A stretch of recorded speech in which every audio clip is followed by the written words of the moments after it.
So those sneaky boys tried to get Billy filled with all sorts of snackies and things like that at the baseball game, and he did fall asleep, but luckily for Billy, he woke up in time, and he was able to have that next worm, and decided between Tom and his brother and he to wake up a whole neighborhood to bust his friends for trying to be sneaky snakes. So he got that worm, he gobbled it down raw.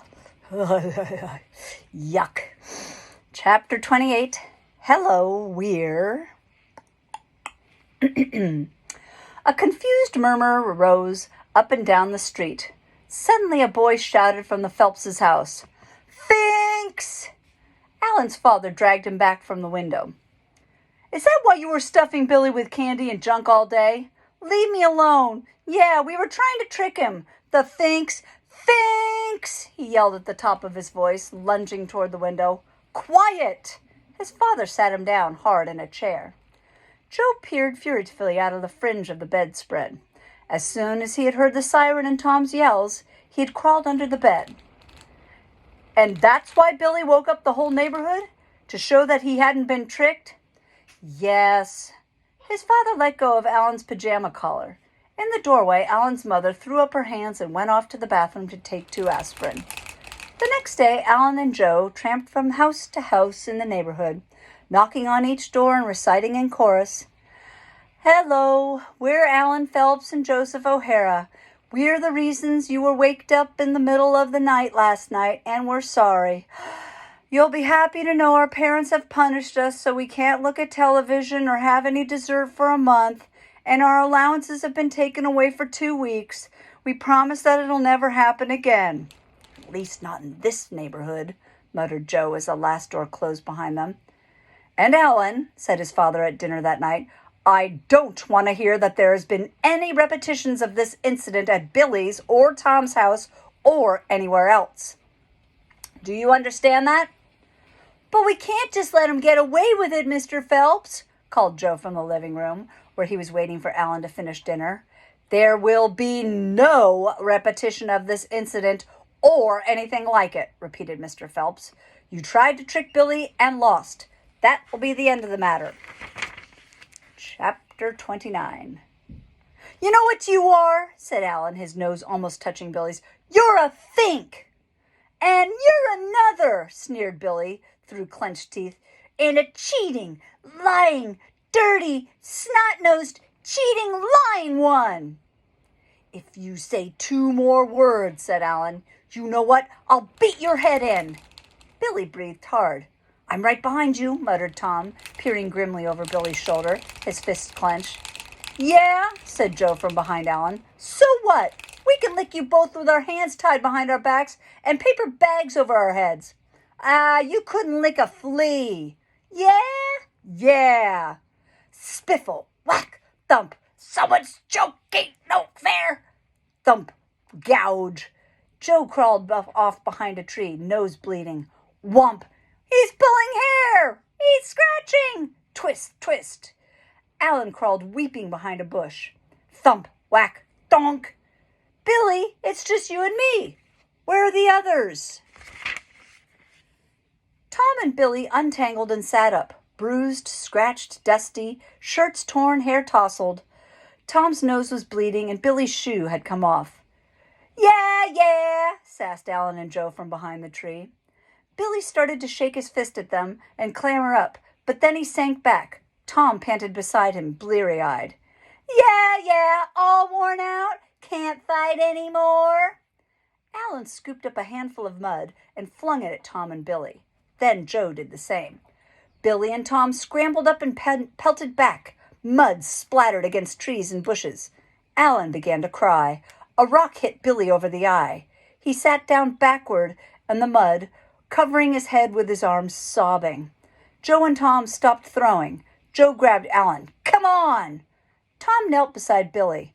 "Let me see, Billy. Is it bad? Take your arm away so I can see it."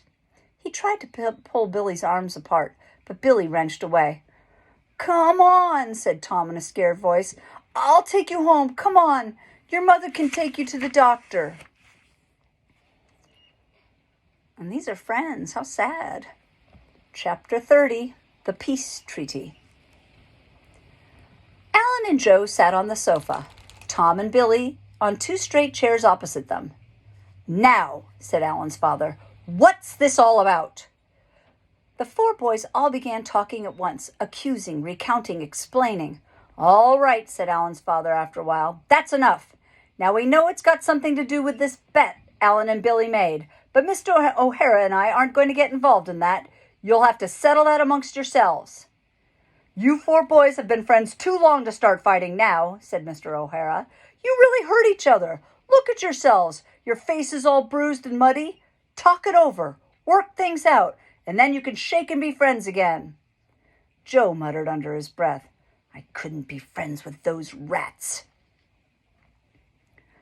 "We'll be out in the kitchen," said Alan's father. "When you've settled it, call us, and we'll go down to Friendly's for some ice cream, okay?" Billy and Alan and Tom nodded. The two fathers left the room. The boys gazed silently at each other. After a while, Alan said, "It wasn't us that scratched Tom. Billy did it." Another silence. "Did you have stitches?" Billy asked Alan. "Nah. Did you?" Billy shook his head. More silence. "You tried to cheat," said Billy. "That wasn't cheating. We were just trying to trick you." "Yeah, but before that, when you glued the two worms together, that was cheating." "You would have cheated too if you'd been losing." Billy thought about it. "Okay, but look, no more cheating. I've already eaten 13 worms. You know I can eat 2 more. Heck, if I buy George Cunningham's brother's mini bike, we can all use it. We'll all have fun with it." Joe and Alan glanced at each other. "Okay," said Joe. "You win." "He wins, Alan." "Yeah, but..." "What's the use?" said Joe. "We've tried everything. I'm sick of it. Geez, we've done nothing else for about 2 weeks. Alan scratched his eyebrow, glancing at Joe. "Yeah, but..." Joe stood up. "Come on. At least we'll get a milkshake out of it." Chapter 31. The Letter. Billy lifted the worm out of the frying pan with the cooking tongs and curled it back and forth on his peanut butter sandwich. "I bet they'll try something," he said. "Joe won't give up. Alan might, but Joe won't." Tom was carving his initials in the leg of the kitchen table. "Yeah, but it's not Joe's bet. What does he care?" "Just the same, I bet he tries something." Billy sat down at the table, turning the sandwich this way and that, looking for the best spot to take the first bite. Emily came in from the dining room. You and Mom got a letter." Chewing, Billy opened it. Charles M. McGrath, M.D., 34 Beechwood Drive, Grattan, New York, midnight, August 15th.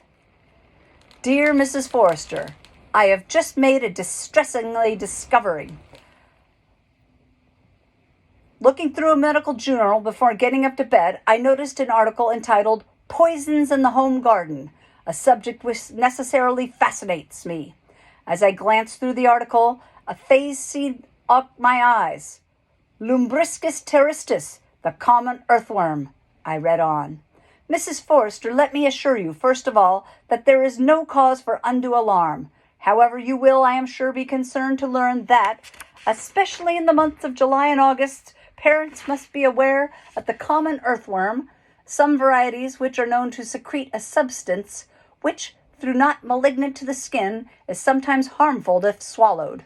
Dr. A.C. Roosevelt of Hyde Park, New York, reports that 10% of the boys studied in the report had no ill effects except induced paralysis of the lower fulmar region. 40% reported abdominal cramping, triple vision, lasting for 2 days, and impairing school performances, and extreme lassitude. Autopsy reports have not yet been received on the remaining 50%, and so no final conclusions can be drawn, but extreme caution is urged since the blackened and pimply faces of the subject lead one to suspect worse. Mrs. Forrester, as your friend and family physician, I would strongly recommend that your son William eat no more worms until I return on Thursday from New York City and can give him a thorough examination. Yours sincerely, Charles McGrath, M.D. Now, I have to let you know, the letter, I didn't cross that out. The letter seems to have things crossed out. There's typing mistakes, all sorts of errors. Do you think it really came from the doctor? Will Billy and his mom make him stop eating these because of the potential side effects? We'll find out.